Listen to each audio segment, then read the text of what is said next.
a new age of reason, brain treason to trick the mind. What good is searching if nothing's there to find? We arrive at this place of no return, my brothers, only to discover that our minds have led us away so far from the paper truth of who we are. What's right is wrong, what's gone is gone, what's clear and pure is not so sure. All promises become a lie, all that's been thine corrupts and died. All our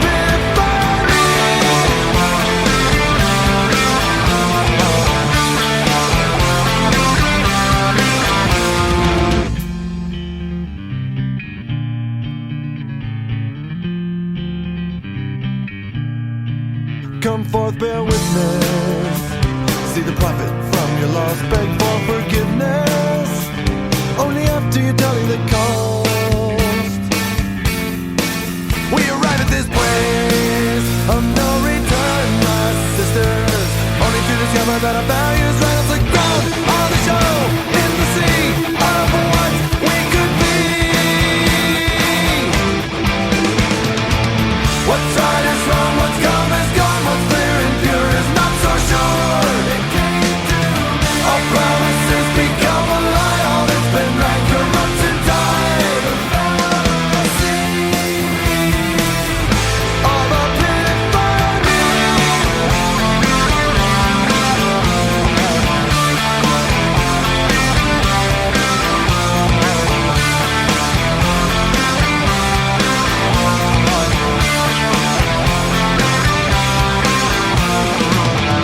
If it's real for me, do I have to prove it to you? Why do revelations fade to cold blue untruths? It's all so relative, subservient and torn on one's perspective. Yeah.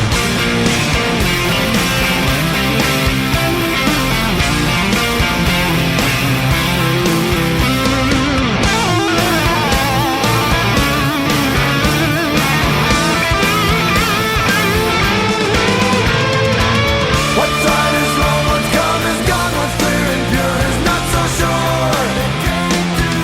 All promises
like to report on the state of our war against the American people.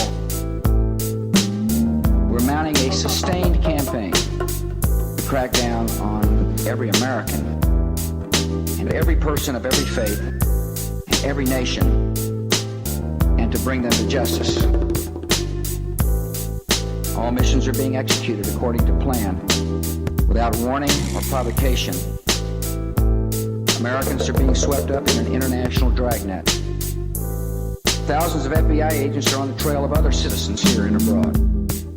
It has everything to do with hate and evil and murder and prejudice. America's strong. Federal agents, we are armed! What would you do if you knew all the things we knew? Would you stand up for truth? Or would you turn away too? And then what if you saw all of the things that's wrong? Would you stand tall and strong? Or would you turn and walk away? What would you do if you knew all the things we knew? Would you stand up for truth? Or would you turn away too? And then what if you saw all of the things that's wrong? Would you stand tall and strong? Or would you turn and walk I see a message from the government, like every day. I watch it and listen and call them all suckers. They wanted me about Osama or whatever. Picture me buying the scam, I said never. You in tune to a hard truth soldier spitting. I stay committed, gives a fuck to die, I lose commission. It's all a part of fighting devil state mind control, and all about the battle for your body, mind, and soul. And now I'm hoping you don't close your mind so they shape you. Don't forget they made us slaves, gave us AIDS and raped us. Another Bush season mean another war for profit. All in secret so the public never think to stop it. The Illuminati, 666, all connected. Stole the votes, they control the race and take elections. It's the Skull and Bones Freemason Kill Committee. See the dragon getting shittier in every city. What would you do if you knew all the things we knew? Would you stand up for truth? Or would you turn away too? And then what if you saw all of the things that's wrong? Would you stand tall and strong? Or would you turn and walk away? Now ask yourself who's the one with the most to gain. For 9/11 motherfuckers couldn't stand his name. Now even niggas waving flags like they lost their mind. Everybody got opinions but don't know the time. Cause America's been took, it's plain to see. The oldest trick in the book is making enemy. A phony evil so the government can do its dirt and take away your freedom, lock and load, beat and search. Ain't nothing changed but more colored people locked in prison. These pigs still beat us, but it seems we forgetting. But I remember 4 September how these devils do it. Fuck Giuliani, ask Diallo how he doing. We in the streets, holler jail to the thief. Follow, fuck waving flags, bring these dragons to their knees. Oil, blood, money, make these killers ride cold. Suspicious suicide, people dying, never told. It's all a part of playing God, so you think we need them. While being Ashcroft, take away your rights to freedom. Bear witness to the sickness of these dictators. Hope you understand the time, brother, cause it's major. What would you do if you knew all the things we knew? Would you stand up for truth? Or would you turn away too? And then what if you saw all of the things that's wrong? Would you stand tall and strong? Or would you turn and walk away? So now you asking why my records always come the same. Keep it real, ain't no fillers, motherfucker blinging. Mine eyes seen the glory of the coming of the beast. So every story, every word I'm saying, fuck peace. See, you could witness the Illuminati body count. Don't be surprised, these is devils that I'm talking about. You think a couple thousand lies mean shit to killers? Nigga, I swear to God, we the ones, ain't no villains. Or any other word they think to demonize a country. Ain't no terror threat unless approval rating slumping. So I'ma say it for the record, we the ones that planned it. Ain't no other country took a part or had their hand in. Just a way to keep you scary so you think you need them. Praising Bush while that killer take away your freedom. How many of us got discovered but ignore the symptoms? Niggas talking loud but ain't nobody saying shit. And with the 4th Amendment gone, eyes are on the 1st. That's why I'm spitting cyanide each and every verse. I see the Carlisle group in Harris bank accounts. I see them bleed the 5th each and every session now. And while Reichstag burns, see the public buy it. I see the profiling, see the media's compliance. War's good for business, see the vicious make a savior. Hope you understand the time, brother, cause it's major. What would you do if you knew all the things we knew? Would you stand up for truth? Or would you turn away too? And then what if you saw all of the things that's wrong? Would you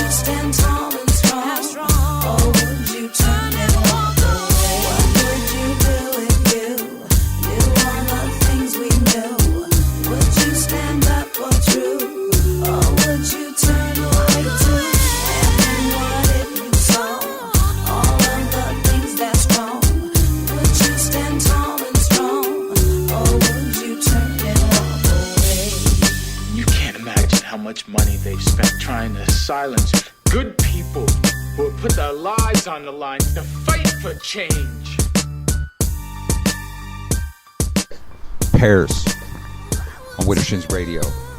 And that was the voice of whoever the actor was that was in Steal This Movie, Life of Abby Hoffman, where we get some of our best political ideas to this day.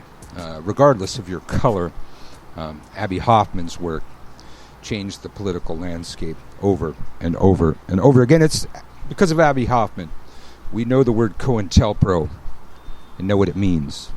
And if you don't know, now you're going to go Google it, and then you're going to know. And you're going to go, oh, fuck, really? Yeah, that kind of thing. It's really a word. Widdershins, Widdershins. Radio for your spiritual side. A twisted approach. Oh, so twisted. To the left-hand path and all the paths in between. And I'm Michael, or Birch, and the clown to the right of me. What? Who are you? We're doing introductions. Your wife, Marta? Yeah.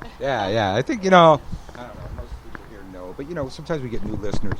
I'm like, okay, this doesn't sound really bad. I'm trying to untangle the mic cord. It hasn't been unwound. Probably since we started the show. I don't know. All right, so I got that unwound and stuff. So, I don't know, before, usually, Widdershins, I should tell you, we heard Blood Ceremony before that and Bad Religion before that. Just, to give them their plug since we're not paying them. And when the show gets reposted to YouTube, I'll get a copyright infringement notification on every song that we play that has a copyright. They do that, but it's illegitimate. It's not real. It's not the company that owns the copyright. It's some sort of scam, but there's some sort of bot out there that listens to every song that's on our feed, but then it gives me a list of all the songs we played that are copyright infringed. Ask the bot if they want to follow us. I could do that. I mean, the only songs that don't show up are my songs because they're not copywritten. Yeah, all the other shit we play on there, I get it. But it's almost like a song list. For keeping track of my playlist, yeah. And I don't know if that's posted, maybe on the YouTube channel, people can go click on the list of the copyright infringements and get a song list. For, and then you can download that song off of iTunes. A lot of them, that's how I got them. Bless you, clown to the right of me. That's how I got a lot of them. So, usually before we go into the witch news, if there is witch news, the mundane news, because, I'm political. Marta tends to be more political in the last couple of years than ever, as a lot of us are. A lot of us have been forcibly woke. So that's kind of a good thing, but I've been woke for a very long time, so kind of always been political, and I've kind of always seen the political connection, and when we played the Paris song, back then George W. Bush was the boogeyman, and we were scared shitless back then. But as witches, for the days. We yearn for the days, but I'm one of the few people that I know that seems to remember the days that when George Bush originally started to talk about running for president, his original platform was doing away with Wiccan rights and kicking the Wiccan groups off of the military bases, because at the time it was big news that there were Wiccans and other pagan groups, Osatru and that kind of thing, practicing their religion on military bases, and it became a huge thing. And so that was his original platform that he ran on to try and court the evangelicals. Somewhere in his career, he decided that the Muslims were a better target that would cause more fervor, and didn't follow up on the stuff that he was going to do to the Wiccans. But that was his threat. That was his original running platform, was to undo our religious rights status, or at least Wiccans' religious rights status, and drive them from the military bases because we were irreligious and anti-God. That's a quote that I recall. Most of my colleagues don't seem to recall those dark times. But he got a little distracted and didn't really do anything to us. But now here in America, we're being ruled by the most psychotic wings of the Christian right, to the extent where bigotry is a religious right now. And it is flown. Being able to be a bigot against gay people is now a religious right in their context. Discriminating in the workplace with regards to insurance plans against people that use contraception, birth control. This has become a religious right. To in the workplace, dig that far into somebody's personal business, whether or not they use birth control, and then deny coverage based on religious right. It should be. If you do get pregnant because you're not allowed to have birth control and you're not allowed to have an abortion, pregnancy in our country is considered a pre-existing condition. So now you have a pre-existing condition and can't get insurance coverage. You see how this all works out, kids? Are you doing the math? Yeah. Hey, that was a good rant. I don't remember what my rant was now. But the fact that we've allowed bigotry, racism. Well, racism will be next to religious right, and it was invoked in in the past in America as a part of their religion, even though the originators of the particular religion in question would have been brown-skinned people. That doesn't seem to enter into the equation anymore, and the fact that all this happened, in Africa and just above Africa, well, that doesn't seem to enter into the equation anymore either. It's now, white people's religion. But the fact that they've been able to discriminate against other groups based on their religion, and when it comes to homosexuals, there's nothing in the Bible to support it. There's no language in the Bible referring to them of any kind. There is, however, passages that, mistranslations, but it says pretty clearly, thou shalt not suffer a witch to live. Several passages to support this kind of thing. And I know it originally said thou shalt not suffer a poisoner to live, but most people don't have a Bible pre-King James. When we allowed kings to write Bibles, which was a brilliant fucking idea, and it's worked out really well down the line thousands of years later. Like good narcissists, as soon as you start to push back against this religion thing, they go, there's a war on religion. That's what the war against Christianity. Yeah. War on Christmas. The war on Christianity. That's textbook narcissism. Trust me. I know how it works. Textbook narcissism. And I know that some of our ancestors inflated the numbers of our dead through the times of persecution, but that doesn't mean that those times didn't happen. It didn't happen to the extent that they said it happened. They did happen, and it's going to be a very long time before I'll even humorously entertain Christianity playing victim on the world stage. It'll be we need several thousand years. Okay, you were victimized in your onset, but you've been victimizing for a very long time now. So Christianity playing victim, I don't know. It's gonna be a while before I can wrap my head around that one. But the point that I'm trying to make is that here in America, we are being ruled by the most psychotic right-wing extremes of the religion of Christianity. The American Taliban, man, the Christian Taliban are running the show here. And so far, they've gotten away with it. And I don't know, if you ain't scared, then you ain't reading enough history. They always come after us, and we're actually in the book. We're actually mentioned in the Bible. Homosexuals are not mentioned in the Bible. It doesn't say that black people are less than white people in the Bible, but they've been able to float that out there as religion or part of their religion several times, even though it doesn't exist. Well, this shit about witches exists, people, and people call me an alarmist when I do this kind of stuff, but it's fucking serious. It always goes this way. Ever since paganism and Christianity started flipping back and forth, it's always gone this way. And the religion in power makes the other religion against the law or a heresy. And some of our pagan ancestors did the same things to the Christians. We know, as the Romans that, killed Jesus in the first place, if he existed at all. And they were, technically pagan. Yes, history repeats, Belinda, over and over and over again. And here we are on the edge of the Nazi history repeating. The Jews were rounded up.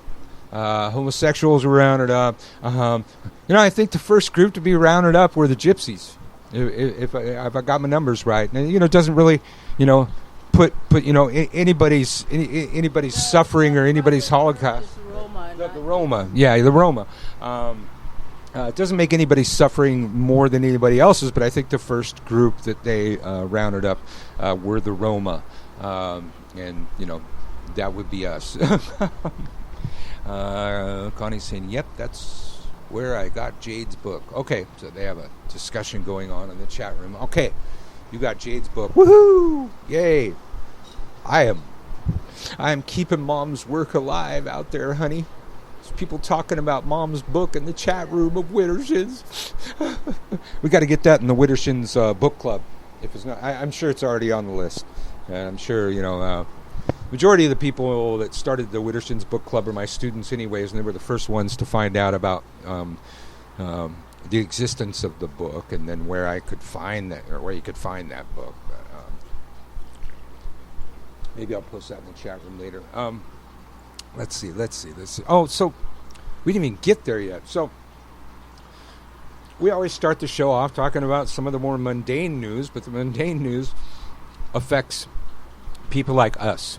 It affects all of the world, definitely all of America, but historically, when America gets fucked up, the world gets fucked up. We've had 2 world wars because America's banks fell. Largely, those are the main causes of our World War I and World War II. Shit got fucked up in America. When we had our stock market crashes, a couple decades ago, stock markets fell everywhere. This shit happening here, it will affect you, whatever country you're in. I'm sorry for that. I'm sorry we have such an effect, but we need to do something about it. Now, the latest thing. And Marta will help me get the details, hopefully. But Trump's tweets that was it 4 women in Congress who happen to be of dark-skinned persuasions should go back to the countries they came from because they're so fucked up, and fix those countries if they don't like America. I'm paraphrasing well enough. Yeah, and then he was called on that, and then he doubled down. He said, things even more racist. I don't have those stories in front of me. But it got worse and worse. And I think 3 of these women or 4 of these women were born in America. They happen to be of a different descent, but were born in America. And I think one of the ones that wasn't born in America and became a citizen, decades ago. It's just one of the most racist things I've ever heard. And they're trying to he's trying to put this impression out, that if you disagree with him, you don't like America. And this has been done before. Yeah, and therefore you have to leave. This has been done before. I want to say, why didn't Trump leave during Obama's presidency? I actually looked this up. I mean, I kind of knew what he said, but I went ahead and researched it just to be sure. Trump was constantly criticizing this country and how it was going to shit and all this and that and the other when Obama was president. Why the fuck didn't he leave and go back to that cesspool that his idiot mother came from? Absolutely. Most people's ancestors came from somewhere else, unless you're Native American. Just this kind of idea, even existing in America and being able to fuel this racial fervor crap, just unthinkable. And one of the things that we know that happened, we have our huge, the FBI investigation of Trump, and we're still trying to figure out exactly what really came out of that. What's his name hasn't testified before Congress yet, Mueller. Yeah. Mueller, they put it off for a week until we can actually hear what he had to say. But one thing was clear, the Russians did interfere in the election. The only thing that they haven't been able to clear up is whether Trump was complicit in it. But Russia's goal was to put Trump in office. Russia's goal... It's pretty obvious how fucking stupid he is. Yeah. And they wanted a puppet. Yeah. They want a puppet, and as usual, our friends now, the Russians, they still want to destroy America. And hey, fucking well played, Russia. Well played. This is the worst blow you've ever dealt to us. Well fucking played. Talked about his spelling.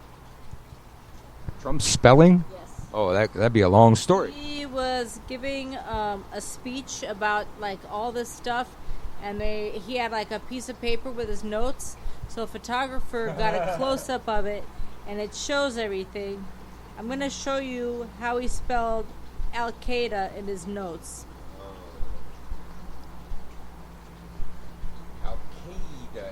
A-L-C-A-I-D-A.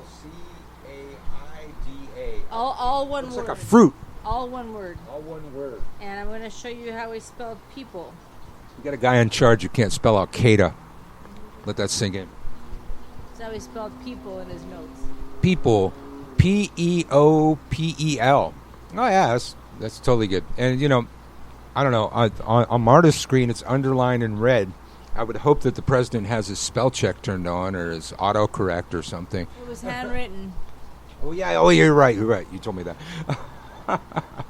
No spell check and handwritten, No, man. that's how he spells Al Qaeda and people. But because he doesn't read. Anybody with 2 brain cells to rub together who reads the paper, no, they might still spell it wrong, but it'll be closer than how Trump spelled it. Because he's stupid. He's straight up stupid. He doesn't know. When Trump was called on his racism, he doubled down and he called them terrorist supporters and anti-Semitic and vile. And specifically the anti-Semitic because of their anti-Israel statements. No, it's worse than what you think. Okay. He called them anti-Semitic because AOC said that the detention centers were like concentration camps. Oh. That's why he called them anti-Semitic. Wow. Yeah. Wow. Now, I've gone... I'm sure the Israel thing has something to do with it, but it was specifically after that comment that he called her anti-Semitic. And in my radio career and my radio activism career, we've covered this story a great deal. And the idea that you cannot criticize Israel or that makes you anti-Semitic is some of the most serious bullshit I've ever fucking heard. It has nothing to do with the Jews. It's the government, and the government's been fucked up, and I've been criticizing them ever since they were shooting kids that were throwing rocks at tanks. Based on their own logic, anybody who criticizes Obama is inherently a racist, which we all know that's true, but you can't tell them that to their face. They're going to be like Trump, I don't have a racist bone in my body, but I hate Obama. Well, and I have to say, having paid attention to history, and I originally was probably, just too deluded, and I thought that when Obama was elected, it was a sign that maybe racism had finally faded in the country. But instead, it was the opposite. It inflamed the racism, and Trump's just writing that. According to Mitch McConnell, there's absolutely no reason to even think about reparations because this country is no longer racist because we elected a black president. Oh, yeah, Mitch, I'm sure you cast the first vote. Yeah.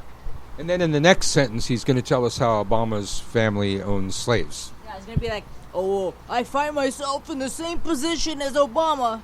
It's like, so when it's convenient, Obama's white. But in all other cases, Obama's black. Now, the thing I will have to say, based on, who our audience is, or, I think we know who our audience is, but, a lot of us did some stuff. Some of us did some bindings. Some of them were way too public.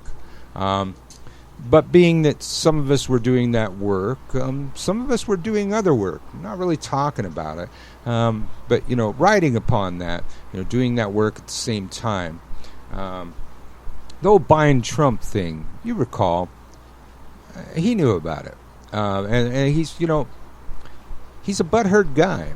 Any time, as soon as somebody puts a bill on his desk to persecute witches, he's going to sign it because he's mad at us. He's butthurt. He's always butthurt anybody that offends him or attacks him or anything like that. Like a narcissist. And somebody, Lisa Schofield's calling him a narcissist here in the chat room too. But outside of that, I have to say, there was a lot of fucked up work done. There was a lot of extremely public attempts at work done, which is a bad idea. If you can find a group that you can trust to work with on the internet on such a thing, that's cool. But too much public and a spell is never a good idea. But a lot of people did a lot of things, and curses and things. They tend to fester. They get worse and worse. And a lot of times, it has to get worse before it gets better. And I see a lot of signs in the stuff I'm watching out there in the world that to me, in my witch mind, shows me it's like, no, that's some juju right there, man. that's some stuff manifesting right there. So a lot of people have been maybe too quick to call those things a failure. But then again, sometimes I've seen some spells that don't work until you declare them a failure. So still trying to figure out what that one means yet. But maybe that's the true letting go of the spell. Third key, if you will. Our listeners probably understand.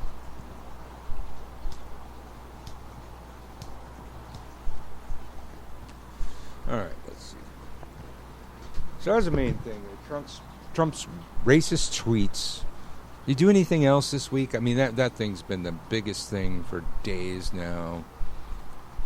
That's the thing. Well, he always does something. But That's the thing. It's almost always the most psycho thing I've ever heard.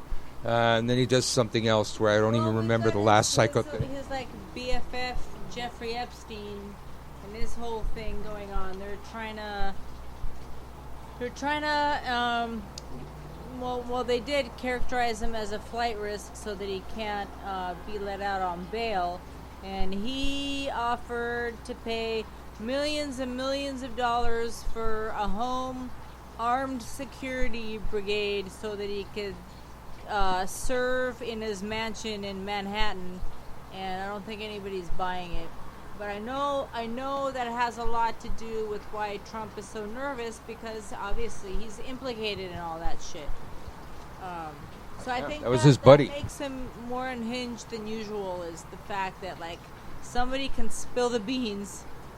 Well, and didn't a couple of the allegations made against Trump by children, weren't a couple of those actually in Epstein parties or some events that he had or something like that? I think they were all Epstein parties. Yeah.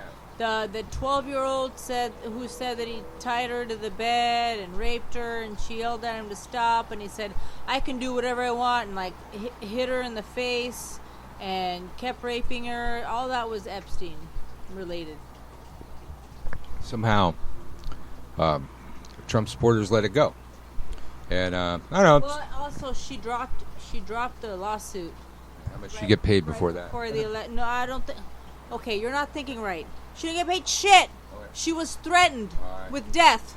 Why would the fuck would they pay her? They threatened her with death. That's why she recounted. recanted. And stories have come out of Epstein doing that to several of his victims. But a lot of these are stories we heard about Trump, a year ago or so. Like the one with the girl that he tied down and raped her. We heard that story way before this thing was going on with Epstein, his buddy, because now he's trying to distance himself from. And just kind of amusing that, the one time that we accidentally ended up with a Trump supporter at the house, everything was going fine. Ew, what was that? Until he brought up Pizzagate. Oh, God. Now you remember. Yeah. Until he brought up Pizzagate as a factual I event. was actually trying to be, diplomatic and trying to hear him out. And as soon as he said Pizzagate, I put my hand up and I said, dude, we're done. We're done. You lost me at Pizzagate. I will not humor you anymore. We spent the next hour watching his drunk girlfriend rip him a new asshole. She was not a Trump supporter, but he brought that up. And those of you that don't remember, it was a stupid story that allegedly the Clintons were running a child sex trafficking ring through the back of a pizza place. And then the pizza place got death threats and shit. It was... As soon as he said Pizzagate, I'm like, oh, no. Was it one of those Alex Jones stories? I know he covered it, but it just seems... I kind of think he's the one that started it or something. I think he did start it, yep. I think something like that. Called Infowars? Infowars, yeah. Just Infowars. All right. Those are the Widdershins. We're going to talk about some more witchy stuff. Less mundane stuff after we come back. Well, you tried it just for once, found it alright for kicks. But now you find out that it's a habit that sticks, and you're an orgasm addict. You're an orgasm addict. Sneaking in the back door with dirty magazines. So your mother wants to know what all the stains on the jeans. And you're an orgasm addict. You're an orgasm addict.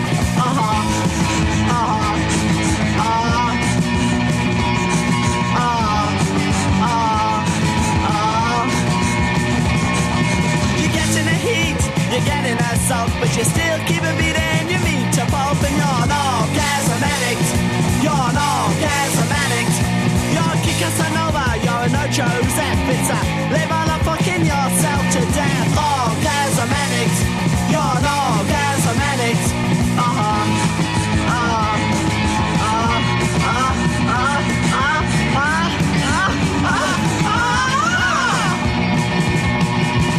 You're making out with school kids, winos and heads of state.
Don't do anything at all. Go ask Alice.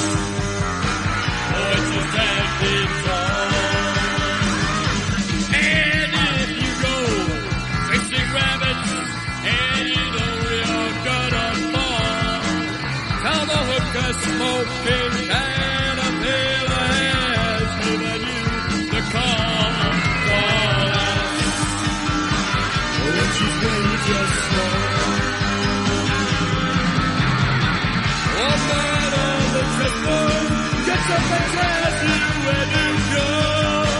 And you just have some kind of mushroom in your mind is moving low. Who has Alice? A fiction know. When life is dead, your question is gonna start again. And the white knight talking backwards and the red queen off his head. Remember what the doorman said. Leave your hand.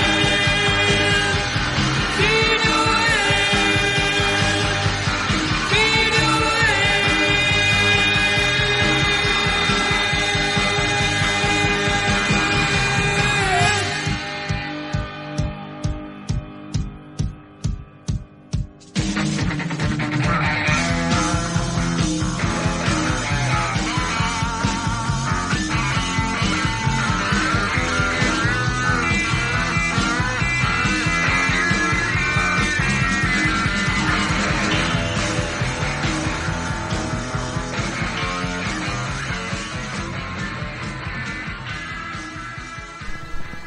The Damned, Dwight Rabbit on Winterson's Radio. And let's see, we have some other stories catching our attention. I usually look at a little bit of the story and then stop because I want to be shocked with you all when I read the story. This one comes from probably one of our favorite sources, Pathos Pagan, Pathos.com. And I don't know if we've read this author before, but Cindy Brandwin posted this one. You call yourself a witch, then own it. You want to call yourself a witch, own it. Take the mantle of the past. Wear the centuries of oppression. Embrace the inherent otherness of it. Then step into your own sovereignty. But for the love of Hecate, stop telling other people that they are not doing witchcraft right. And please stop calling it a religion. Taking the title of witch brings with it the responsibility. It means to fight against those who limit it to a set of rules or through oppression, because when witches don't fight, they burn. Witch, no religion. If there is one thing that can get people wound up, it's a discussion about witchcraft and religion. Confession, I get riled up too. I fundamentally don't get it when people call it a religion. It is not. It can be part of one, but witchcraft can also include elements of a religion. Being part of witchcraft, or being part of a witchcraft-oriented religion, does not make you a witch. Choosing to call yourself one does. But I'm going to make a few points to clarify that being a witch requires something from us. That this title is an honor, that it comes with responsibilities far beyond making sure that the altar is set up perfectly. I don't think that a witch in the classic painting above, which you can't see unless you go to pathos.com, was following any rules of religion. Some people completely lose their cool whenever they hear this. An even worse offense in the eyes of some is claiming that witchcraft has nothing to do with deities. I want to be clear. If you believe that witchcraft requires some gods and goddesses, that's true for you. However, witchcraft writ large does not in any way need anything more than the belief in using internal and external energies to bring about the desired outcome, period. Some people assume that because I have a slight thing for Hecate that I consider myself a religious person. Note, I am witch, no religion. I teach an entire course that has no deities. I specifically designed the course this way because I do not believe that religion or belief in gods or goddesses are requirements of witchcraft. Witchcraft is personal. Like I wrote in my recent article, what makes witchcraft, being a witch is first and foremost deeply personal. If you practice what I mentioned above, then you can consider yourself a witch. If you choose, for example, to be an atheist, you can be an agnostic, you can be a polytheist, pentacle-wearing high priestess, you can be a naturalist, you can be a Christian, and still consider yourself a witch. There are Jewish witches and Muslim witches, and you can dabble in witchcraft and not be a witch. Witches can be all genders. Witches are all ages except for children who aren't old enough to accept the responsibility of claiming the title. Yes, there is great responsibility in taking the title of a witch. This is what it means to be a witch. Responsibility of calling yourself a witch. Traditionally, women have carried the burden of the title. If you do not identify as female but call yourself a witch, then you've got to also accept the extensive history of the torture, murder, ostracization, marginalization, and misogyny directed at women who either were witches or more often called witches by others to victimize them and advance their own political agenda. Straya of Starlight Witch said some things that needed to be said. Witchcraft is fast becoming about my way is better than yours. Scarlet, a.k.a. the tea-addicted witch, also is truth-bombing when she wrote about the sexualization of witches and other occult practitioners.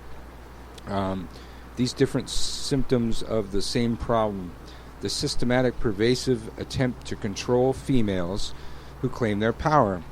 So if you identify as a witch, you've taken on this mantle too. You don't like politics, don't want to talk about institutionalized racism, sexism, ableism, and heteronormativity. Don't think that there's anything wrong with a hypersex cult that regulates women and goddesses to their reproductive capabilities. If you don't like the last paragraph, I ask yourself why. Or get all huffed up and stomp away. Witchcraft has a past. Stop denying it does. You want to call yourself a witch? Own it. Take the mantle of the past, wear the centuries of oppression, embrace the inherent otherness of it. Look the bones of the past square in the empty eye sockets, then step into your own sovereignty. If you can't handle the heat of history and the mantle of responsibility, then I suggest you consider whether the word witch is really the right one for you. Because witches know the heat of the flames. We were born from them. Witches speak out, act up, and disrupt when they need to. And keep all the way quiet when they must. Silence can be a mighty form of resistance, but I think that in general, depending on your personal situation, this is a time to be heard. We need to resist all things that seek to lessen witchcraft and diminish individual rights, from dogma to sexualization and oppressive political regimes, because we know the risks. Witches, remember, owning your witchcraft varies between individual practitioners. For me, it means speaking up a lot to others. It involves quiet solidarity for those who are on the front lines. It may mean having a courage to practice witchcraft according to your intuition. Maybe skulls aren't your thing. You find ownership uncomfortable at first. That's because it should be. Like picking up a skull for the first time, shifting responsibility to your own shoulders is a lot to take on. Research the history of your favorite tradition, if you have one. Learn about the history of witchcraft. Read up on the ways witches are currently being persecuted. Perhaps connect with witch ancestors who owned their title. More importantly, do what feels right for you, but always remember witches fight, because when we don't fight, we burn. And I think there's a little bit more to that story. But kind of, I think last week we covered less bitching, more witching. It's in that theme. I spent a lot of time on these new witch sites, and every day 10 times a day, I see some witch. It's like, I'm really scared of coming out to my family, and they're going to judge me and give me a hard time, that kind of thing. And these tend to be the extent of what these people will say. They're going to judge me and give me a hard time. And I think of my ancestors, and I think of just my ancestors in my lifetime, and what they went through in the pursuit of their spiritual path and or religion. Even in the 80s, you had to, there was a box for religion on a job application. Wicca was on there. You had to check a box. Wiccans and pagans started using Unitarian, and the Unitarians were okay with that. But we would check that box, because the other one, you wouldn't get the job. In my lifetime, in the early 80s, you lost jobs, you lost friends, you lost your kids, you lost your spouses, you lost, divorce cases because of your religion. This is just California. I can't imagine what it's like, back in the Bible Belt, and how tough it was for my recent ancestors back there. But just in my lifetime, I've seen that kind of thing. You could lose a lot if somebody outed you. And most witches were not outing themselves back then. It was not a popular thing, even though we were working really hard on, PR work, PR work. But that's just in my lifetime. The people that were accused of witchcraft, back in the day, often and most times suffered a brutal death. They weren't worried about people giving them a hard time. You may lose, family members might not want to talk to anymore. Decide what's important to you. Is your faith that important to you? Or, honoring your gods, maybe, if you're doing the religious thing. Is it, honoring your gods to stand up to that oppression? You might lose friends. You might lose partners. You might lose family members. But those things were none of those titles, A friend that you lost over this wasn't a friend. Family member wasn't a real family member. You can't lose family. And if you lose family over something, they weren't really family, even though they were from your bloodline. You lose, partners. Well, they weren't your partner. The things that you lose when you come out weren't really things. They had titles that don't actually exist. And, I always remember back in the day, I had a friend. I was working in security on a National Guard armory, and across the street was another National Guard armory, and my friend was there, and he was extremely right-wing, and in hindsight, racist as fuck. He used to listen to this music that I would have to call KKK music, beyond your average racist music. They were like hanging people and shit, and you know what kind of people I'm talking about. And I didn't really think about that back at the time, because I really didn't understand, racism. I hadn't, didn't really understand it yet. But he was really right-wing, and he was really Christian. And one time, he had seen somewhere what that star thing around my neck meant. And we would drink coffee all night long and discuss shit all night long while we were getting paid by the U.S. government to guard their tanks and shit. Really, we were just smoking cigarettes and drinking coffee, talking all night long.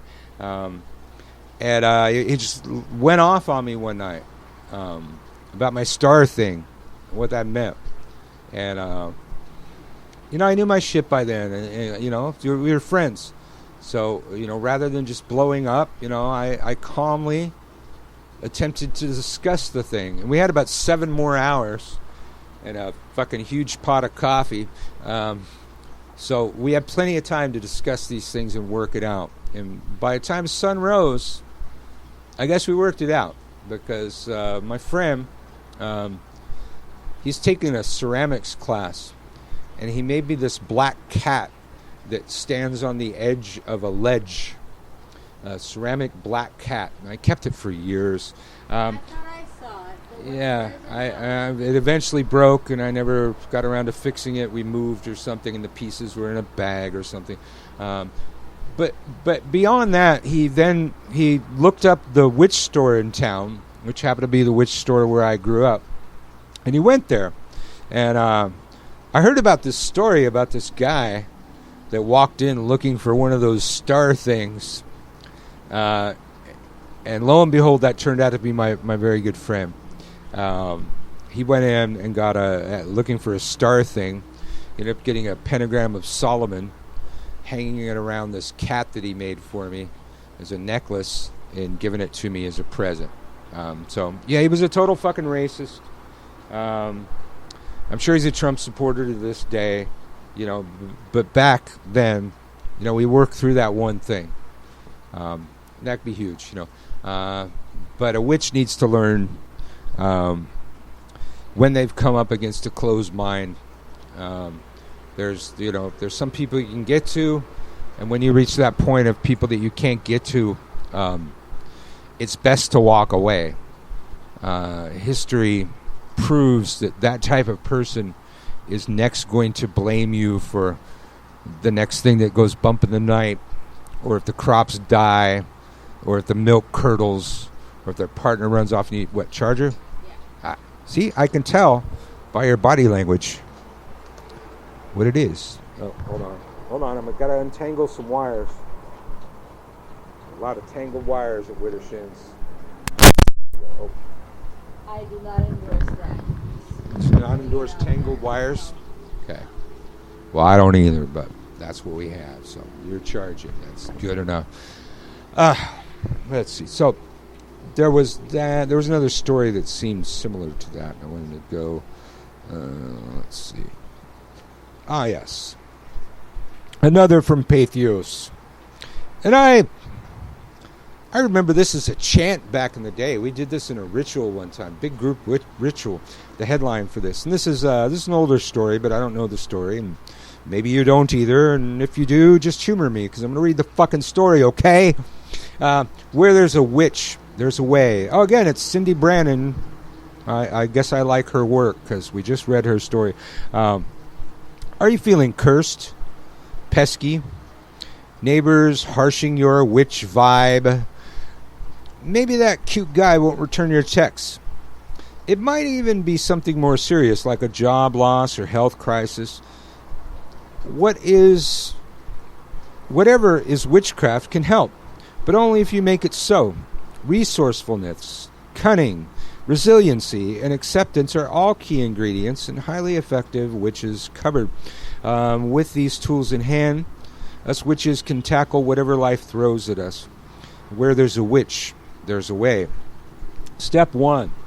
The witch knows she is powerful. Many times in my life I felt disempowered, at least an initial response. The absolute worst was when my oldest son was randomly a victim of violence that forever changed his life. In the middle of a night in pediatric ICU ward, my witch's heart broke through my pain, reminding me that I could make the best out of the situation. It wasn't perfect, but we found our way through. I did a lot of magic and mundane work. Mostly I tried every day to stand in my own power. This permitted me to conquer quite a pack of demons, including financial chaos and the public education system. The one thing I know for sure is that witchcraft makes us powerful. We have options available to us that others don't. Step 2. The witch knows she has the solution. Closely connected to the beliefs of our personal witch powers, the knowledge that we have the solution to any problem that lands in our lap. This is heightened when we work to develop our witchery through practice and effort. Effective witchcraft requires both. Regularly practicing witchcraft through learning how to manipulate natural energies and focus the mind helps prepare a witch for anything. Learning transmutation, or how to connect with plant spirits, is a transferable skill that we can use to solving complex problems. Confidence is vital to witchery. If you are struggling with yours, perhaps try This simple spell. For me, being confident in my ability to solve my own problems means that I don't believe that any deity or entity will ever do my dirty work. To put it bluntly, Hecate, or replace with your chosen deity or entity, can't do it for us. What they can do for us, we can petition for Hecate, insert your deity here, intervention and support, but the real work is ours to do. Step 3. The witch chooses her way carefully. When faced with a seemingly unsolvable problem, ask yourself as a witch, what needs to be done? I've learned to stop myself from immediately reaching, if you curse someone out of rage, it's highly likely that such a volatile spell will end up sticking on you like glue. Exploring the nature of the problem takes time and effort. This may not be an option in a crisis, but training our minds not to react out of fear is a skill that transfers even to the most intense, immediate situations. Perhaps the first step might be to cast a spell for not reacting inappropriately to any situation. Sounds weird, I know, but I've done it. Step 4. The witch accepts things as is. The only way to cast spells is to work is to be practical, is to practice radical acceptance. This is the voice of experience speaking. I ran circles for years until finally I stopped fighting what had already happened. It's ridiculous when I think about it. Acceptance is the exact opposite of giving up. It's looking the monster right in the eyes, and if you know what the monster look like, how are you ever going to slay him? Or wait. If you don't know what the monster looks like, how are you ever going to slay him? That makes sense. Acceptance is the absolute first in any magical working. We need to put our energy into solving the problem rather than resisting its existence. When we do this, we clear the path for developing intentions that will lead to the outcome we desire. Resistance is like spiritual or energetic dirt. We need to be purified from it through acceptance. Step 5. The witch throws away the box. Unless, of course, the box is an inventive solution to the problem, or if you have a hoarding issue like me, you never know when all those boxes will come in handy. Seriously, when confronted with a problem, use that witchy resourcefulness to see alternative solutions. Work at solving the problem rather than obsessing over it. Again, this is mind work that can be developed through practice. Creativity is a skill that can be developed through various activities, mundane and magical. Once your mind gets used to making things, the neural networks that you've established will also work when facing problems. All my time spent making magical things might be fun, but it also creates a mindset towards original thinking. You might get inspired by my massive list of low-cost witchery. 6. The witch gets specific. Returning to my example about rage hexing, recital of general oath of misfortune when you discover that your romantic partner has been sleeping with your best friend will definitely not turn out well. What you can try instead is a very specific spell once you've calmed down that they may know the hurt they caused you firsthand. A well-developed spell including a great intention and well-crafted incantation. An excellent correspondence may yield just that. These are risks in hexing. You can read my thoughts. You're going to have to go to pathos.com and look up the article for that one. Step 7. A witch sees failure as a challenge, not a defeat. So, you did a fantastic spell to no avail. It happens to us all. I'm not going to get all super spiritual and say things like it couldn't have been for your highest good or the universe knows what you need. Honestly, sometimes that's a load of crap. The night my oldest son was in the midst of complex emergency surgery, a well-meaning friend said all things happen for a reason. I could say I agreed or forgive her eventually, but it would have been a lie. Perhaps he would have discovered the guitar without being permanently disfigured and disabled. We'll never know. It's in him. I've been thinking about while planning this article. Although I've had my share of bad mistakes and random shitstorms, nothing compares to what he has been through. He persists. And if you've ever wondered where I get inspired from, now you know. If you lose your job, a loved one, or your health, it's a serious situation. You may naturally feel defeated. We all have times where we give in to despair. We try to cast good spells and get nowhere. The witch accepts this, but knows the time will come for her magic again. Step 8. The witch tries and tries again. Brushing ourselves off from defeat or unnecessary witchery can take a bit of time. Heal yourselves as you need to, but always get back at it. Fake it until you make it. Examine the thing happened in the first place. Is there a mundane explanation? Could you have made a poor decision? Is it really out of your hands? Remember that even your attempts, magical and mundane, fail at first. At the first round, get back at it. Step 9. The witch records everything. 8. Really don't work without the last one. 8. Really don't work without the last one. Writing or voice recording. One day my favorite techniques. Every day about your problems, successes, disasters in life, and witchery. Creates your own database. Consult your notebooks when a setback occurs to help guide you with a new solution. I refer to mine whenever some new disaster comes up. In order to keep great records, we need to develop a strong observational skills. The surest way to do this is through regular writing and practice. And where there's a witch, there's a way. There's more to that article. You can go to pathos.com.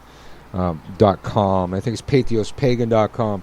And look up Cindy Brannon. It's Brannen. Where there's a witch, there's a way. There's more to the article. That's what we're going to give you on Wittershins. That time, you did some of your own reading. My God, people. What am I, a fucking storyteller here? It's Wittershins. We'll be back.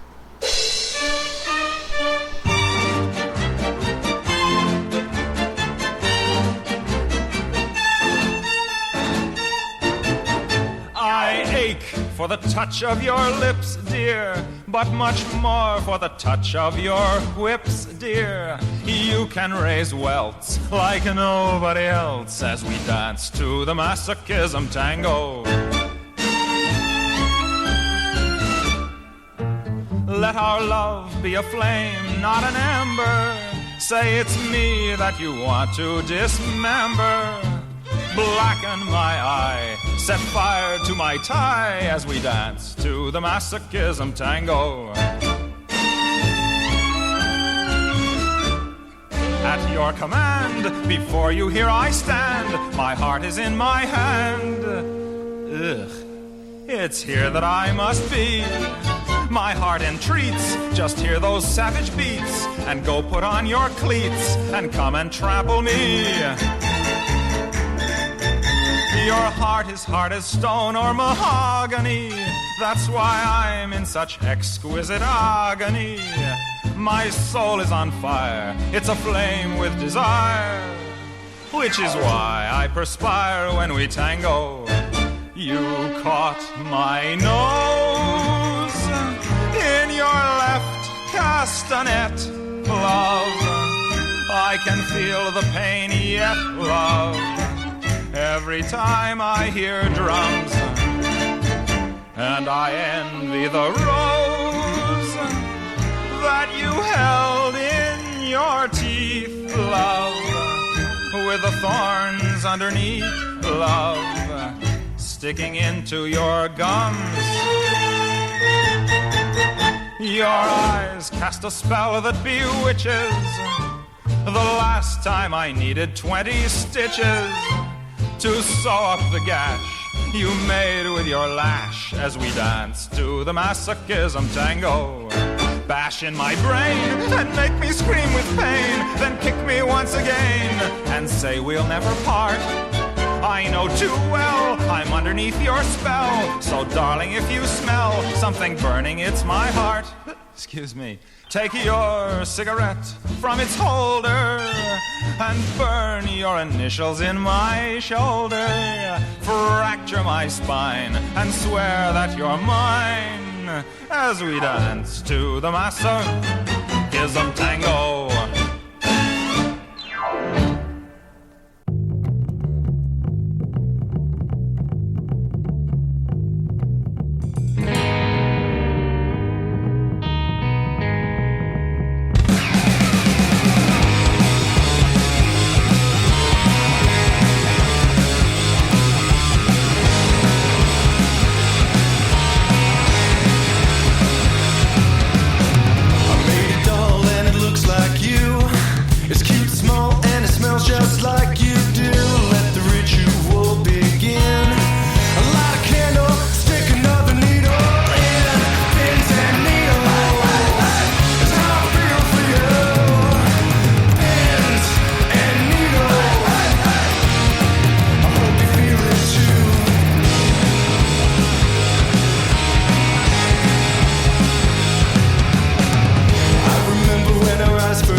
Climbs up the steps one by one to give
Misfits, or The Misfits, on Witterson's Radio.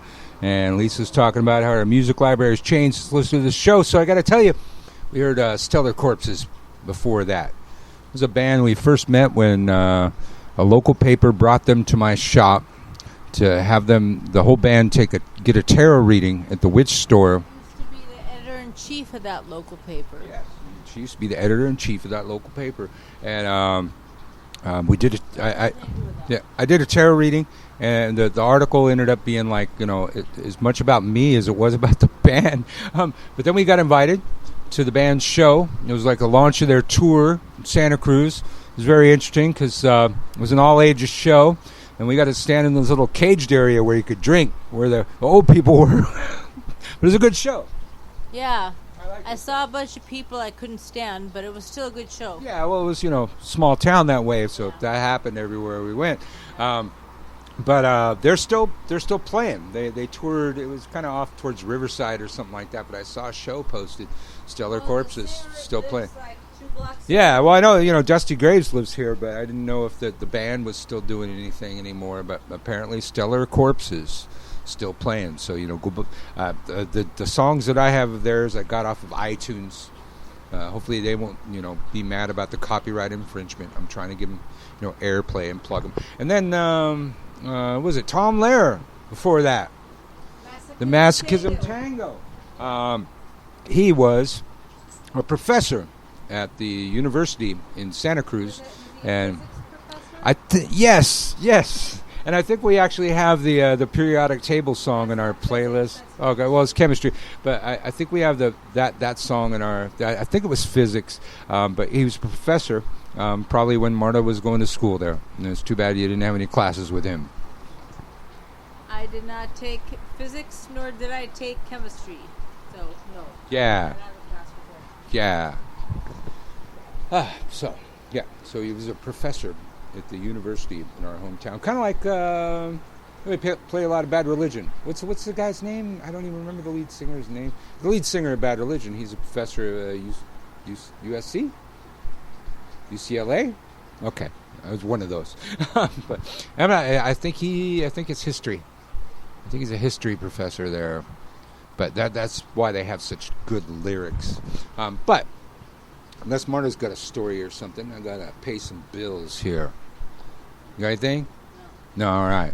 Because, dude, it's the full moon right now. I have to pay that bill. I was Okay. It's full moon of July. The moon is void, of course, till 2 a.m. Pacific time. I'm never going to really understand that one, and I've had to live under it most of my life. But the moon's on course. It's between 2 signs, but it's on its way to the next sign that it's going to go to. And that, to me, is a course. So, void, of course. But a lot of people believe that, void, of course, is time to work, certain sneaky and covert magic. So you still got time, kids. But full moon in July. August, right around the corner, man. Hexfest is coming. I'm hoping I can, get the right quantity of paper thin white clothes and a white fedora before then. I know. I just hoping we survive. Well, they just had they didn't have a hurricane. They had it turned out to be a tropical storm, and nobody that lives there seems to be complaining about it. Freaks people out on our side of the country. I'm willing to bet that too, but I'll be hauling you around, so we'll figure it out. So, August 9th to the 11th, 2019, Hexfest is coming. If you don't have your tickets, you better get your tickets. It's going to sell out just because Uncle Birch is there. Michael Carell, whatever you want to call me.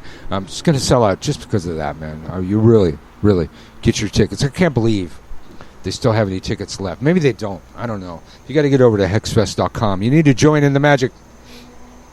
Tales of the magic of the Crescent City of New Orleans stretch back over the centuries. It's an enigmatic place where voodoo, hoodoo, witchcraft, and even Christianity blend at the crossroads of spiritual power. On August 9th to the 11th, 2019, Brian Cain, Christian Day, and the Witches of New Orleans present Hexfest, a weekend of witchery held in the heart of the historic French Quarter. The conference opens with a riverboat ritual and dinner, held on an authentic steamboat on the Mississippi, followed by 2 full days of workshops, drumming, and ritual at the Bourbon Orleans Hotel, a venue riddled with a history of hauntings. Hexfest has gathered witches, root workers, voodoo priests, and other magical teachers from within New Orleans and around the world to offer their time-honored wisdom. Between workshops, attendees will love the magical shopping in our on-site vending hall, where you can purchase powerful ritual tools, signed books, exquisite jewelry, and spellcrafts handmade by true practitioners. Presenters for the 2019 Hexfest hail from across the spectrum of witchcraft and magic and include Brian Cain, Christian Day, Austin Shippey, Byron Ballard, Carrie O'Crow, Christine Steffens, Dorothy Morrison, the Dragon Ritual Drummers, Fiona Horn, Hoodoo Sen Moise, Jason Mankey. I could thank him for my shirt. I have to bring my shirt. Lady Rhea, Laura Tempest Zaycroft, Michael Carell, Melissa Mayhem, Patricia Telesco, Sally Ann Glassman, Sandra Maria Wright, Sen Elias, Sorita Deste, Star Cassis, Star Ravenhawk, Thorn Mooney, Witch Doctor Utu, and Yeshe Matthews. Whether you're a beginner or an advanced practitioner, Hexfest will help you discover the secrets of witchcraft and expand your mastery of the magical arts. Get over there to hexfest.com. It's spelled like it sounds. Get over there. Sign up. By the way, you're listening to Widdershins Radio. You got to follow, man. You got to follow. You know, I'm not going to tell you about our package again because you know about our large package. But soon, we're like halfway there. Let me see, where are we here? We're at 44% of our storage. So, I don't know, in about a year, we'll have to get a larger package. And I'll tell you. What happens when we run out of storage? I have to get a larger package. Oh. Yeah. I don't know if I could just pay for storage. Maybe I can just pay for storage. But it looks like we'll have to get even a larger package. And our package we have right now allows us to go on the air for 3 hours at a time, unlimited times per day. If we had no life, we could be on the air all day, and we did that one day just to see if we could, and we can, and we might. And if you're not following us, you won't know. Whether you're on iHeartRadio or Spreaker.com or Tumblr or, well, I guess YouTube won't work because that's a rebroadcast that doesn't post until after we're off the air. But you need to follow. You go to Spreaker.com/users/Widdershins and follow. Then you can get in the chat room.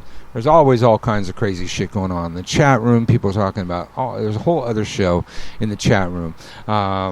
And then you get email notifications of when we go live. We have a mobile app in my phone. I can go live whenever we are, wherever we are.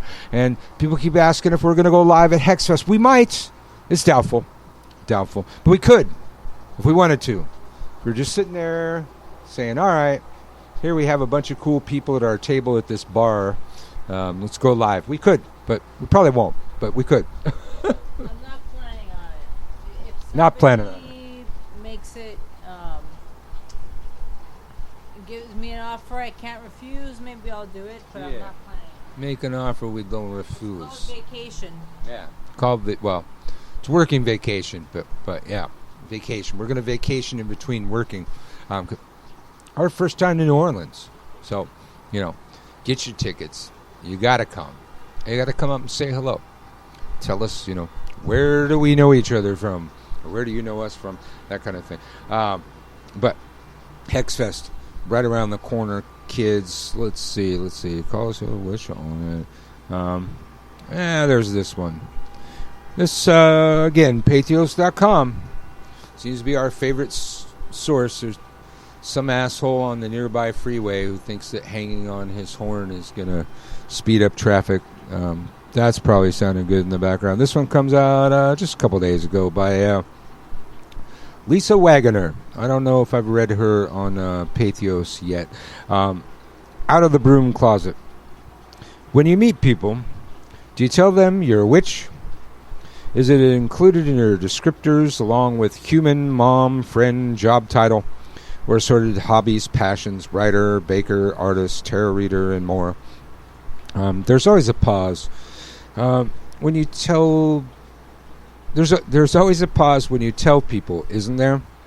You see the movie playing in their heads, either Hocus Pocus, Practical Magic, Green Faces, Wizard of Oz, who knows what else. Or you can tell anyone or keep your identity quiet, except online. Circumstances can be tough. I pondered this about these few weeks. I came out of the broom closet, as it were, when I chose the title of this blog. I've said over before that one of the meanings of a witch that supports is a woman in total charge of herself. Yet I also know there are witches all around us, and indeed I was one for eons before I had the proper language to describe myself. Once I discovered the beautiful language of magic and the word witch, no going back into the broom closet. And it is much a part of me and ever-changing hair color. I recently met with a lovely woman who wore a diamond-studded cross, and as we discussed her mutual hobby of writing, I mentioned my blog, which is called She Asked Eagerly. I told her happily, which indeed, and her eyes widened. She didn't clutch her necklace, and I couldn't tell. She was a bit puzzled as I sat there calmly ready to answer questions. "You're a witch?" she asked, eyes widening further. That led to a discussion of what a witch is, the difference between Wicca and a witch, and what exactly I am all about. I didn't get all self-deprecating, as I tend to do about other things. I had an awareness of being proud of my abilities and eager to dispel any cultural misinformation. The conversation ended well, and I felt happy that I was really and truly myself in the conversation. I've reached the age where I no longer worry what people think of me. So I focus more on I help dispel myths and be completely comfortable in my own skin. Today I ran across a meme which summed up me and my witch journey. I couldn't find the authors, so if it was you, please let me know so that I can give you a proper credit and thank you. I don't need a coven. I don't need a high priest, priestess. I was connected as a child. Nature is my teacher. Witchcraft came naturally. I am guided by my spirits and my ancestors. I talk to the trees and animals. Don't answer to rules or reeds. I follow my own intuition and instincts. This is my path. I realize not everyone lives in a magical place and that you can feel restrictive, secretive. Still, you have a reason to be proud and celebrate. I hope you do so. And if you haven't set aside time to celebrate, look over what you do, what you have done, and be proud. Our energy changes the world all the time. Since I was little, I have known I was different. And one of the many gifts I was given by both my mother and my grandmother was a sense of self that allows me to be comfortable in my own skin. I don't look to being a witch as a persona I put on to seem cool or to make me seem interesting. It's just who I am, as much as my eyes are brown, or that I love to write, or that I hug trees. It has always been it, and it will always be. I always have the choice and freedom on how I express it, whether healing work, manifesting, creating mojo bags, or helping others with spells. Sometimes it's all I can do to look at the moon and light a candle. And that's okay. I give myself credit for what I've done, what I'm able to do, given my circumstances. It's my hope that you have peace with being a witch. Identify yourself however and whenever you can, and let us learn from each other. It's worldwide witchy world out there. So do the work, spread the word, build community, and let's support each other. We are gathering in numbers because people realize this type of being is as old as time, and it's not going anywhere. Next time you light a candle, partake in a ritual, work a spell, remember, you're a witch. We join together across the miles, time and place. None of us are exactly the same, but we make up a wild and wonderful world. Embrace and accept our differences. Love yourself. Be proud of what you do. Solidarity, strength, and support to you all. All right. Wow. A very uplifting pep talk. And,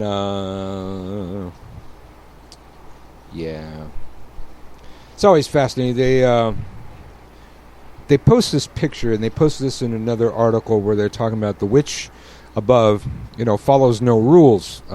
It's The Magic Circle by John Waterhouse, a classic painting on witchcraft, and it always, was noted by me that the sword is in her right hand, and the boline is in her left. The object for sending is in her right hand, which was the sending hand in a lot of traditions, and the boline, which is a harvesting tool, was in her left. So while saying, the witch in this above picture doesn't follow any rules, which is a couple stories back, but they use the same picture, I see some rules expressed in this picture, and I always did. And that's how I was raised. The right hand goes the blade, and the wand goes the left hand, but also the boline, because it's a harvesting tool. It's for bringing in. Let's see. Oh, we got people joining us late. Tala. Hello, Tala. Nicole. Can't believe Nicole hasn't been here earlier than that. But yeah, we got quite a jump in chat room. If you're not following the show, you need to do that. Now, this one I saw floating around. It's a little bit older. It's from March 12th. But I saw an interesting story here because it's not a magical technique that I immediately knew about. And I run out of those. And it makes perfect sense, but it's not a technique that I have ever utilized. And I saw this. And again, it's going to be Patheos again. Patheos.com. Estrella. Okay, no last name. Just posted March 12th, 2019 by Estrella. The cleansing power of salt bowls. Removing negative energy from the home. Now I'm going to change that. I will say negativity.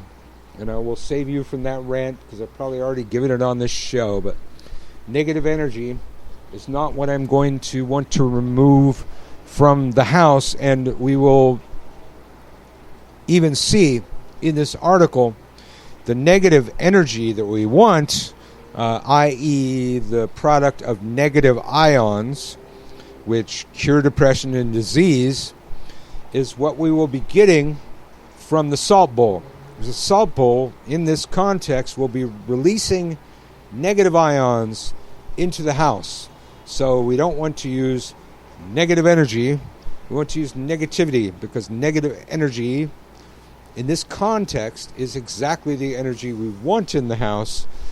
So I digress, but that's my prerogative. So the cleansing power of salt bowls, removing negativity from the house and home. There's a reason why the beach feels so energetically clean and refreshing. For millennia, all over the world, salt has been considered a protective cleansing agent, both physically and metaphysically. A salt bowl in your home can absorb water emit ions and kill bacteria. Some people like to buy fancy salt lamps for this purpose, but a simple bowl filled with salt can do the trick too. Now, I've done the salt lamps. I think we still have a couple of them somewhere. Ever since I watched the Netflix show Salt, Fat, Acid, Heat. I guess we need to see that. I've been fascinated by salt. I already knew that salt came from various locations around the world. However, I dreamed that the crystals could be so different, or that the properties were so unique. Recently, I've played with the concept of salt bowls and have a system that works for me in my home. 1. Choose a bowl. Choose a bowl to use for your salt bowl. You can go from from something plain or fancy, whatever you prefer. I like to use a black soup bowl for black and white contrast. You could use a smaller bowl if you like to take up less space. If you're going to leave a bowl out for more than a couple days, I recommend using a non-porous bowl, i.e. wood. However, if you're okay with salt penetrating the porous material and possibly ruining whatever protective cover it has, you can use whatever you wish. Choosing the salt, you can use whatever salt you have in your cupboard, but I found it industrially processed salt doesn't feel natural enough for me, so a natural salt's better. Add herbs and oils if desired. Here's where you can get creative. Open your cupboards, peruse your spice rack, tea tins. You can add anything to the salt. It will add another aspect of cleansing to the dish. I like to add juniper berries to my salt bowls because juniper berries is a protective herb. I also add cloves, peppercorns. They're also protective and used to banish energy. Some people like to add garlic, rosemary, rue, bay leaves, many other protective herbs. Other cultures have been known to cut lemons or limes and set them in salt. Spell out your intentions. I like to mix everything together with my fingers, speak my intention out loud, and say something like that, like, may this salt cleanse the energy of my home and protect me from negativity. If you can go into an altered state at this point, do so. Feel free to become more cleansed. Line your energy with the purpose of the salt and the salt bowl. Set it out. Place your beautiful salt bowl somewhere in your home. Some people like to place it out near the hearth or the kitchen. Other people like to place it near the door that's used most often. Be conscious of the salt bowl when you pass by it. Scrolling. All right, that's pretty much it. You can go read more. Go to pathos.com and look up Estrella. You can read the rest of that article. Wow. We're going to probably play some music. That might be it for us. But we'll see. Let's see. I hate that sound. All right. Widdershins.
In 1803 we sailed out to sea, out from the sweet town of Derry. For Australia bound, if we didn't all drown, the marks of our feathers we carried. In our rusty iron chains we cried for our wains, our good women we left in sorrow. As the mainsails unfurled, our curses we heard on the English and thoughts of tomorrow. At the mouth of the foil bid farewell to the soil, as down below decks we were lying.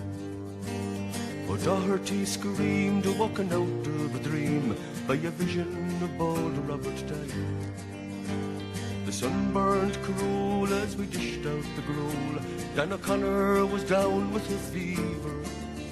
60 rebels today bound for Botany Bay. How many will reach their receiver?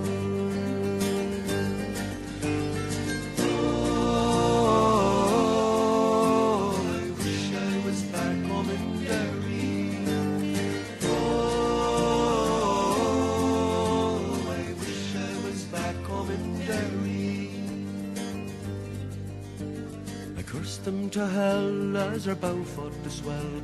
Our ship danced like a moth in the firelight. White horses rode high as the devil passed by, taking souls to Hades by twilight.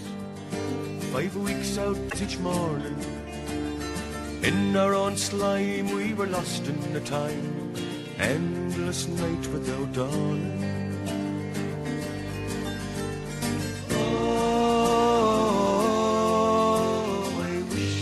Back home in Derry.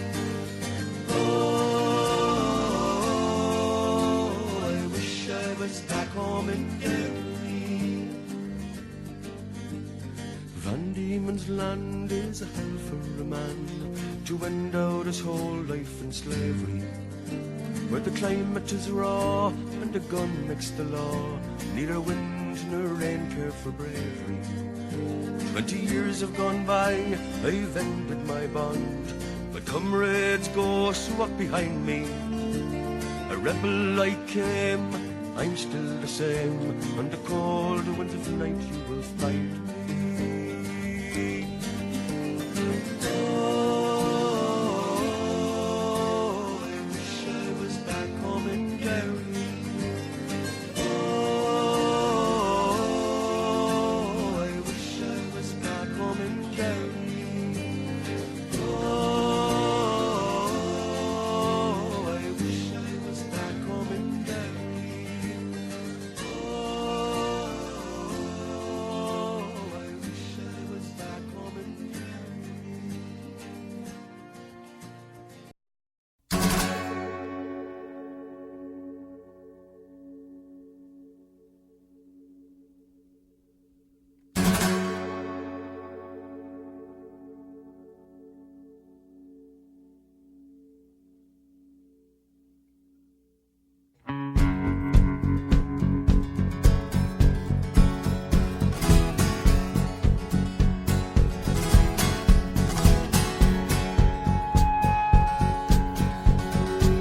I got big balls, big old balls, big as grapefruits, big as pumpkins, yes sir, and on my really good days, they swell to the size of small dogs. My balls are as big as small dogs, but it ain't bragging if it's true, yes sir, it ain't bragging if it's true. Muhammad Ali said that back when he was a young man, back when he was Cassius Clay, before he fought too many fights and left his brain inside the ring. And sometimes I wish I was Tiger Woods, Tiger Woods, Tiger Woods. Sometimes I wish I was Tiger Woods, Tiger Woods, Tiger Woods. I got a friend whose goal in life was to one day go down on Madonna. That's all he wanted, that was all, to one day go down on Madonna. And when my friend was 34, he got his wish in Rome one night. He got to go down on Madonna in Rome one night in some hotel. And ever since he's been depressed, cause life is shit from here on in. And all our friends just shake their heads and say too soon, too soon, too soon. He went down on Madonna too soon, too young, too soon, and it ain't bragging if it's true. Yes sir, it ain't bragging if it's true. Muhammad Ali said that back when he was Cassius Clay, before he fought too many fights and left his brain inside the ring. And sometimes I wish I was Tiger Woods, Tiger Woods, Tiger Woods. Sometimes I wish I was Tiger Woods, Tiger Woods, Tiger Woods. If certain girls don't look at you, it means that they like you a lot. If other girls don't look at you, it just means they're ignoring you. How can you know, how can you know which is which, who's doing what? I guess that you can ask them, which one are ya, baby? Do you like me or are you ignoring me? Do you like me or are you ignoring me? Do you like me or are you ignoring me? And all you need to do that is one good pair of big balls. Balls as big as grapefruits, balls as big as pumpkins, balls as big as mine. But even though my balls are big, sometimes I wish they were bigger, even bigger. Big as the wheels on tractors, big as the golden arches, big as the Golden Gate Bridge, big as the state of Kansas, big as Mars and Jupiter, big as a swing of Tiger Woods, Tiger Woods, Tiger Woods, Tiger Woods, Tiger Woods.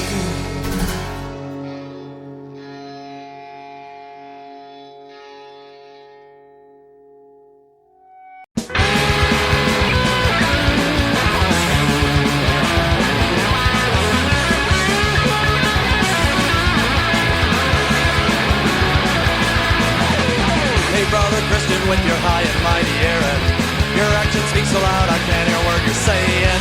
Hey sister, bleeding heart, with all of your compassion, your labors through the hurt but can't assuage temptation.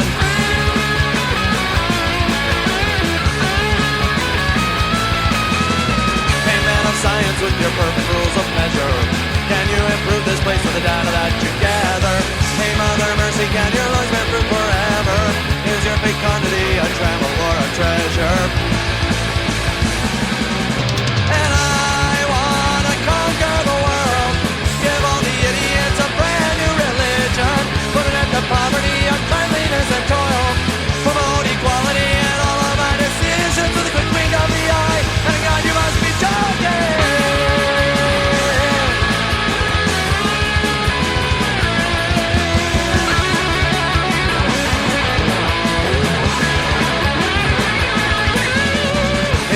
Diplomat with your worldly aspirations, did you see your children cry when you left them at the station? Hey moral soldier, you've got righteous proclamations and precious stones to fuel your pulpy conflagrations. And I wanna conquer the world, give all the idiots a brand new religion, put an end to poverty, uncleanliness and toil, promote equality in all of my decisions. I want to conquer the world, expose the culprits and beat them to the children, do away with their pollution and then I'll save the whales. We'll have peace on earth and global communion. I want to conquer the world, I want to conquer the world, I want to conquer the world, I want to conquer the world.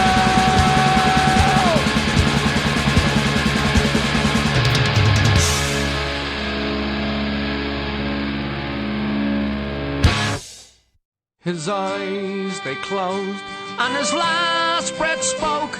He had seen all to be seen. A life once full, now an empty vase, wilt the blossoms on his early grave.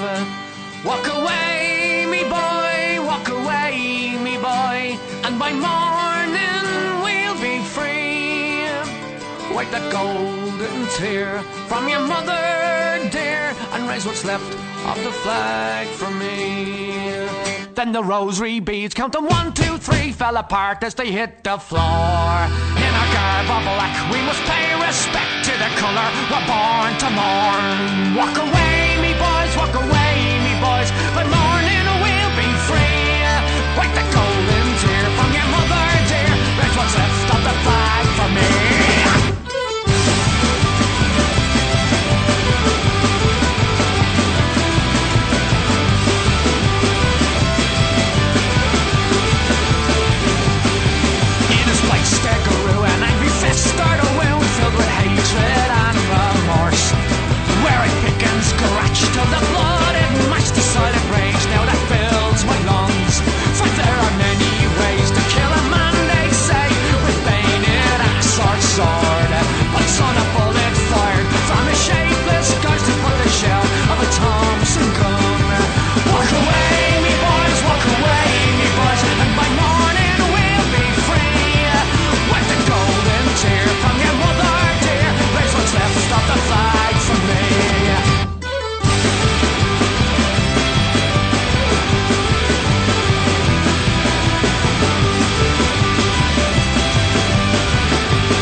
Wipe that golden tear from your mother, dear,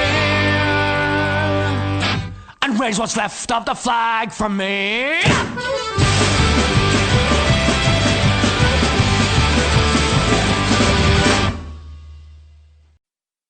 Of all the money that e'er I had, I've spent it in good company.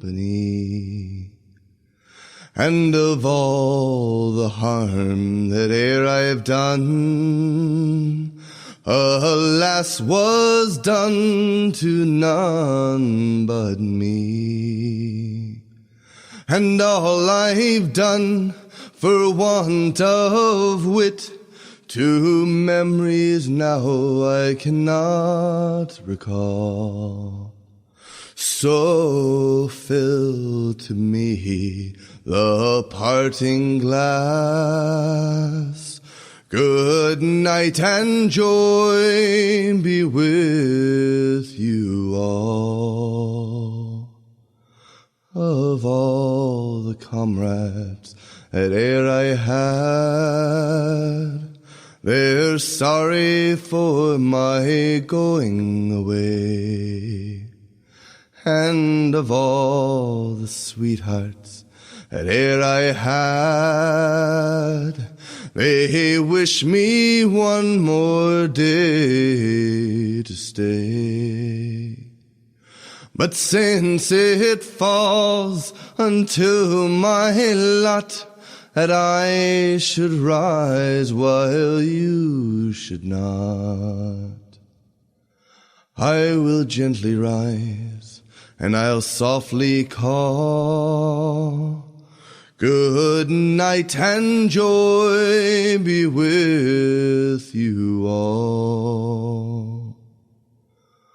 Oh, if I had money enough to spend, and leisure time to sit a while, there is a fair maid in this town that surely has my heart beguiled.